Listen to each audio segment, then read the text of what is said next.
नमस्कार, आदाब, सत श्री अकाल और अस्सलाम वालेकुम। मैं हूं मोहम्मद अहमद काज़मी, लेकर आया हूं आपका पसंदीदा कार्यक्रम नज़र दुनिया पर। अफ़गानिस्तान में तालिबान की हुकूमत के ऐलान के बाद कहीं खुशी कहीं गम की हालत है। अक्सर वेस्टर्न मुल्कों की तरफ से नई अफ़गान हुकूमत में अमेरिका और यूनाइटेड नेशंस की टेररिस्ट लिस्ट में शामिल लोगों को अहम पोजीशन मिलने पर और कैबिनेट में एक भी औरत के शामिल न किए जाने जैसे मामलात पर एतराज़ किए जा रहे हैं। चीन, रूस, ईरान और पाकिस्तान के रिएक्शन भी काफ़ी अहम हैं। हम आपको अब से पहले बता चुके हैं कि नई एक्टिंग कैबिनेट में सिराजुद्दीन हक्कानी को होम मिनिस्टर बनाए जाने से अमेरिका और भारत को ख़ास तौर से काफ़ी सख्त मैसेज दिया गया है। हक्कानी का नाम अमेरिका की FBI टेररिस्ट लिस्ट में शामिल है और उसकी खबर देने वाले को $50 लाख के इनाम का ऐलान है। और 2008 में काबुल में भारत की एम्बेसी पर टेररिस्ट हमले के लिए भी हक्कानी को जिम्मेदार बताया गया था। ईरान ने कहा है कि वो जंग और टेररिज्म से आज़ाद अफगानिस्तान चाहता है। रूस के एक्सपर्ट्स का कहना है कि मौजूदा तालिबान हुकूमत के साथ ज़्यादातर मुल्क ताल्लुक़ रखेंगे लेकिन मान्यता नहीं देंगे। इस एपिसोड में हम आपको बताएंगे कि दुनिया के मुख्तलिफ मुल्कों ने तालिबान की कैबिनेट के ऐलान पर क्या रद्द-ए-अमल दिया है। आज की रिपोर्ट काफ़ी अहम है, आखिर तक ज़रूर देखें। आगे बढ़ने से पहले आपसे गुजारिश है कि अगर आपने अभी तक media star world YouTube channel subscribe नहीं किया है तो सब्सक्राइब कर लें और घंटी दबाना ना भूलें। और अगर आप हमें फेसबुक पर देख रहे हैं तो हमारे पेज को लाइक करें ताकि हमारी हर नई वीडियो की खबर आपको सही वक्त पर मिल सके। अगर हमारी खबर सच्ची और अच्छी लगे तो अपने व्हाट्सएप ग्रुप, फेसबुक, इंस्टाग्राम और ट्विटर अकाउंट पर ज़रूर शेयर करें ताकि मीडिया स्टार वर्ल्ड की खबरें दुनिया भर तक पहुंच सकें। तालिबान की तरफ से कल एक्टिंग कैबिनेट के ऐलान के बाद अमेरिका की फॉरेन मिनिस्ट्री के एक स्पोक्सपर्सन ने कहा है कि वो अफगानिस्तान की नई सरकार में टॉप ओहदों को भरने के लिए तालिबान के ज़रिए ऐलान शुदा लोगों के ताल्लुकात और ट्रैक रिकॉर्ड के बारे में फ़िक्रमंद हैं। अल जज़ीरा ने अमरीकी फॉरेन मिनिस्ट्री के स्पोक्सपर्सन के हवाले से आगे कहा है कि हमने ये नोट किया है कि ऐलान शुदा नामों में ख़ास तौर से ऐसे लोग शामिल हैं जो तालिबान के मेंबर्स हैं या उनके करीबी साथी हैं और इनमें कोई औरत नहीं है। हम कुछ लोगों के ताल्लुकात और ट्रैक रिकॉर्ड से भी फ़िक्रमंद हैं। हम समझते हैं कि तालिबान ने इसे कार्यवाहक यानी एक्टिंग कैबिनेट के तौर पर पेश किया है। हम तालिबान को उसके कामों से आंकेंगे, बयानात से नहीं। आपको बता दूं कि कल शाम तालिबान के स्पोक्सपर्सन ज़बीहुल्लाह मुजाहिद के ज़रिए काबुल में ऐलान किया गया था कि एक्टिंग सरकार के सरबराह के तौर पर मोहम्मद हसन आखुंद प्राइम मिनिस्टर होंगे और मुल्ला अब्दुल गनी बरादर को डिप्टी प्राइम मिनिस्टर होने का ऐलान किया था। साथ ही सिराजुद्दीन हक्कानी को मुल्क का एक्टिंग होम मिनिस्टर और तालिबान के को फाउंडर मुल्ला उमर के बेटे मुल्ला मोहम्मद याकूब को डिफेंस मिनिस्टर के तौर पर ऐलान किया गया था। हिदायतुल्लाह बदरी एक्टिंग फाइनेंस मिनिस्टर, जबकि दोहा में तालिबान के नेगोशिएटर अमीर अली मुत्तकी को एक्टिंग फॉरेन मिनिस्टर बनाया गया है। कैबिनेट के कुल 33 लोगों के नामों का ऐलान किया गया है, जिनमें 3 लोग हक्कानी ग्रुप के हैं और अक्सर पश्तून समुदाय से ताल्लुक़ रखते हैं। कुछ एक्सपर्ट्स का कहना है कि सिराजुद्दीन हक्कानी को मुल्क का एक्टिंग होम मिनिस्टर बनाकर तालिबान ने अमेरिका को करारा जवाब दिया है। उनके बारे में ये भी बताया जाता है कि तालिबान के अलावा अल-कायदा से भी उनके करीबी ताल्लुकात हैं। हक्कानी का नाम वैसे तो कई टेररिस्ट हमलों में शामिल रहा है, लेकिन जिन 3 बड़े वाक़यात में उनका सीधा हाथ रहा है उनमें से 2 वाक़यात काबुल में भारत की एम्बेसी पर बड़े खुदकुश हमलों से जुड़ी हुई हैं। काबुल में 7 जुलाई 2008 को इंडियन एम्बेसी के सामने हुए टेररिस्ट हमले में 58 लोग मारे गए थे और 141 ज़ख्मी हुए थे। तालिबान की नई कैबिनेट के ऐलान के बारे में उधर रूस की राजधानी में Moscow state institute of international relations में सेंटर फॉर यूरेशियन स्टडीज़ के डायरेक्टर इवान सफरानचुक का कहना है कि ज़्यादातर मुल्क नई अफ़गान सरकार के साथ चुनिंदा तरीके से ताल्लुकात रखना पसंद करेंगे और इसे पूरी तरह से मान्यता देने से परहेज़ करेंगे। रूस की तास न्यूज़ एजेंसी के मुताबिक उन्होंने कहा है कि मुझे लगता है कि इंटरनेशनल कम्युनिटी के ज़्यादातर मेंबर मुल्क इंतज़ार करने और देखने का रवैया अपनाएंगे। वे तालिबान के साथ इंसानी और सिक्योरिटी मामलात पर बात करने के ख्वाहिशमंद होंगे, लेकिन कोई सियासी मान्यता नहीं दी जाएगी। हालांकि कुछ मुल्क यकीनी तौर पर पूरे तरीके से तालिबान सरकार से ताल्लुकात बनाएंगे। सफरानचुक ने कहा कि रूस मुल्कों के दूसरे ग्रुप में शामिल होने का ख्वाहिशमंद है। कई मुल्क अपनी एम्बेसियों को जल्द अफगानिस्तान वापस नहीं लाएंगे, लेकिन रूस की एम्बेसी लगातार काबुल में काम जारी रखे हुए है। उधर तुर्की के प्रेसिडेंट रजब तैयब अर्दगान ने कहा है कि वो अफगानिस्तान के वाक़यात पर बहुत बारीकी से नज़र रखे हुए हैं। उन्होंने कॉन्गो के दौरे के दौरान अखबार वालों से बात करते हुए कहा कि हम नहीं जानते कि ये अंतरिम कैबिनेट कितने वक्त तक चलेगी, हमें बस इतना करना है कि इस प्रोसेस पर पूरी होशियारी से नज़र रखनी है। उधर तालिबान के जरिए अंतरिम कैबिनेट के ऐलान के बाद कतर के डिप्टी फॉरेन मिनिस्टर लोलवा अल खतर ने कहा है कि तालिबान व्यवहारिकता यानी प्रैग्मेटिज्म दिखा रहे हैं और उनके कामों की बुनियाद पर नज़रिया बनाया जाना चाहिए। कतर के डिप्टी फॉरेन मिनिस्टर ने एक ख़ास इंटरव्यू में AFP न्यूज़ एजेंसी को बताया कि इसमें कोई शक नहीं है कि तालिबान अफ़गानिस्तान के हकीकी हाकिम हैं।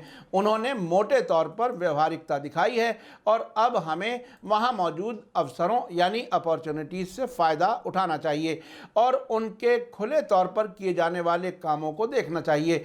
कतर के डिप्टी फॉरेन मिनिस्टर ने तालिबान की हुकूमत को मान्यता देने के अलावा सब कुछ कह दिया।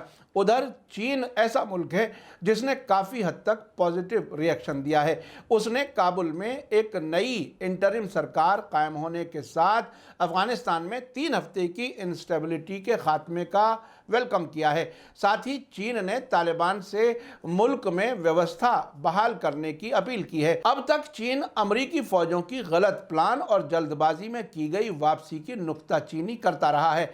अब चीन ने कहा है कि नई सरकार स्थिरता लाने यानी हालात को कंट्रोल करने में मदद करेगी। चीन की फॉरेन मिनिस्ट्री के स्पोक्समैन वांग वेनबिंग ने एक प्रेस ब्रीफिंग में कहा है कि चीन तालिबान के जरिए अंतरिम सरकार के कायम करने और कुछ अहम जिम्मेदारों के नामों के ऐलान को बहुत अहमियत देता है। उन्होंने कहा कि इसने अफगानिस्तान में 3 हफ्ते से ज़्यादा मुद्दत से जारी गड़बड़ी को ख़त्म किया है और ये व्यवस्था बहाल करने में और मुल्क के दोबारा तामीर के लिए एक ज़रूरी कदम है। अल जज़ीरा की रिपोर्ट में कहा गया है कि ऐसे वक्त में जबकि दुनिया के ज़्यादातर मुल्कों ने तालिबान के साथ ताल्लुकात के मामले में इंतज़ार करने और देखने का नज़रिया अपनाया है, चीन पहले ही कह चुका है कि वो तालिबान के कब्ज़े के बाद उसके साथ दोस्ताना ताल्लुकात बनाने के लिए तैयार है। उधर यूरोपीय यूनियन ने कहा है कि अफ़गानिस्तान में तालिबान के ज़रिए बनाई गई कार्यवाहक सरकार अलग अलग ग्रुप्स को शामिल करने के लिहाज से तालिबान की तरफ से किए गए वादों के मुताबिक नहीं है। यूरोपीय यूनियन के एक स्पोक्सपर्सन ने कहा है कि ऐलान शुदा नामों के शुरुआती एनालिसिस से लगता है कि अफ़गानिस्तान के सभी सेक्शंस और मजहबी ग्रुप्स के नुमाइंदों को शामिल नहीं किया गया है, जिसका तालिबान पिछले हफ्तों से वादा कर रहा था। उधर यूनाइटेड नेशंस के स्पोक्सपर्सन फरहान हक का कहना है कि इंटरनेशनल ऑर्गेनाइजेशन सरकारों को मान्यता देने का काम नहीं करती। ये एक ऐसा मामला है जो मेंबर मुल्कों के ज़रिए किया जाता है, हमारे ज़रिए नहीं। हमारे नज़रिए से जहाँ तक आज के ऐलान का ताल्लुक़ है तो हमारा समझना है कि अफ़गानिस्तान में लंबी मुद्दत के लिए अमन बहाल करने के लिए सिर्फ बातचीत और सरकार में सभी को शामिल करने वाला समझौता ज़रूरी है। उन्होंने कहा कि यूनाइटेड नेशंस एक पुरअमन हल में मदद करने, सभी अफ़गानों ख़ास तौर से औरतों और लड़कियों के इंसानी हकूक़ को बढ़ावा देने और ज़िंदगी बचाने वाली इंसानी मदद मुहैया करने के लिए पाबंद है। साथ ही यूनाइटेड नेशंस की औरतों की एजेंसी की सरबराह प्रमिला पैटर्न ने कहा है कि तालिबान के ज़रिए अफ़गानिस्तान की नई सरकार में औरतों का बाइकॉट, औरतों और लड़कियों के हकूक़ की हिफाजत और इज़्ज़त देने की उनके अब से पहले किए गए वादों पर सवाल उठाता है। उन्होंने औरतों की सियासी हिस्सेदारी को लैंगिक समानता और हकीकी डेमोक्रेसी के लिए एक बुनियादी शर्त बताया और कहा कि सरकार की मशीनरी से औरतों को बाहर करके तालिबान लीडरशिप ने एक इंक्लूसिव, मजबूत और खुशहाल समाज के बनाने के अपने ऐलानशुदा मकसद के बारे में गलत इशारा दिया है। इसी बीच ईरान के फॉरेन मिनिस्टर अमीर अब्दुल्लाहियान ने कहा है कि तेहरान जंग और टेररिज्म से खाली अफगानिस्तान चाहता है। उन्होंने ये बात अफगानिस्तान के फॉर्मर प्रेसिडेंट हामिद करज़ई से टेलीफोन पर बात करते हुए कही।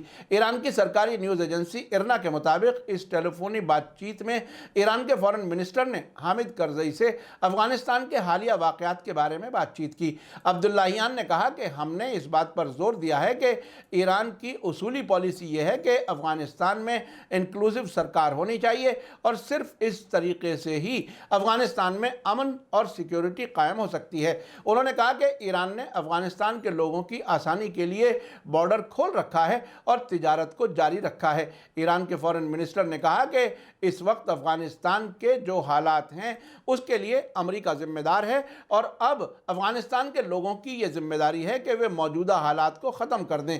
अफगानिस्तान के फॉर्मर प्रेसिडेंट हामिद करज़ई ने भी इस मौके पर कहा कि अफगान लीडर्स को चाहिए कि वे मौजूदा हालात को ख़त्म करने के लिए पूरी कोशिश करें और बुनियादी मकसद अफगान अवाम और लोगों की ख्वाहिशात को पूरा करना होना चाहिए। इस सब के बीच अफगानिस्तान के मामले पर पाकिस्तान ने एक बड़ा कदम उठाते हुए अफगानिस्तान के सभी 6 पड़ोसी मुल्कों के फॉरेन मिनिस्टर्स के साथ आज वीडियो कॉन्फ्रेंस की मेज़बानी की। पाकिस्तान के बड़े अखबार डॉन के मुताबिक फॉरेन मिनिस्टर शाह महमूद कुरैशी ने आज इस मीटिंग में जोर देकर कहा कि अफगानिस्तान में इंसानी क्राइसिस और आर्थिक मंदी की रोकथाम अफगानिस्तान के हालिया वाक़यात के मद्देनज़र ख़ास प्रायोरिटीज़ हैं। इस मीटिंग में अफगानिस्तान के पड़ोसियों चीन, ईरान, ताजिकिस्तान, तुर्कमेनिस्तान और उज़्बेकिस्तान के फॉरेन मिनिस्टर्स के साथ शाह महमूद कुरैशी ने वर्चुअल मीटिंग अंजाम दी। कुछ एक्सपर्ट्स का कहना है कि तालिबान के ज़रिए ऐलान की गई एक्टिंग सरकार की कैबिनेट में पाकिस्तान का काफ़ी असर नज़र आ रहा है। हाल ही में पाकिस्तान की खुफिया एजेंसी ISI के डायरेक्टर फैज़ हमीद ने अफगानिस्तान का दौरा किया था। साथ ही काबुल से खबर है कि वहाँ अमरीकी एम्बेसी के बाहर तालिबान ने अपना झंडा और इस्लामी इमारात का लोगो बना दिया है, जिससे ऐसा लगता है कि वो अमेरिका की जल्दी वापसी की उम्मीद नहीं रखते। हालांकि अब से पहले तालिबान ने अमेरिका से काबुल में अपनी एम्बेसी जल्द खोलने के लिए कहा था। आपने देखा कि अफगानिस्तान में तालिबान के जरिए एक्टिंग कैबिनेट के ऐलान के बाद दुनिया भर में चर्चा जारी है। अभी ये मालूम नहीं है कि क्या तालिबान वेस्टर्न मुल्कों की तरफ से यूनाइटेड नेशंस की टेररिस्ट लिस्ट में शामिल लोगों को मिनिस्टर बनाने की मुखालिफत का कैसे मुकाबला करेंगे। क्या पाकिस्तान दुनिया में तालिबान की हुकूमत को मनवाने में मदद कर सकेगा? अमेरिका और भारत तालिबान के साथ कैसे एडजस्ट करेंगे? ये सब ऐसे सवालात हैं जिनका जवाब हमें आने वाले वक्त में मिलेगा। इसी के साथ मुझे दीजिए इजाज़त। आज का एपिसोड कैसा लगा कमेंट्स में ज़रूर लिखें। थैंक यू, धन्यवाद, शुक्रिया। जय भारत, जय हिंद। मीडिया स्टार वर्ल्ड के और वीडियो देखने के लिए हमारे चैनल को सब्सक्राइब करें और सीधे नोटिफिकेशन पाने के लिए बेल आइकन दबाएं। और अगर हमारी खबर सच्ची और अच्छी लगे तो अपने व्हाट्सएप, इंस्टाग्राम, फेसबुक और ट्विटर अकाउंट पर ज़रूर शेयर करें।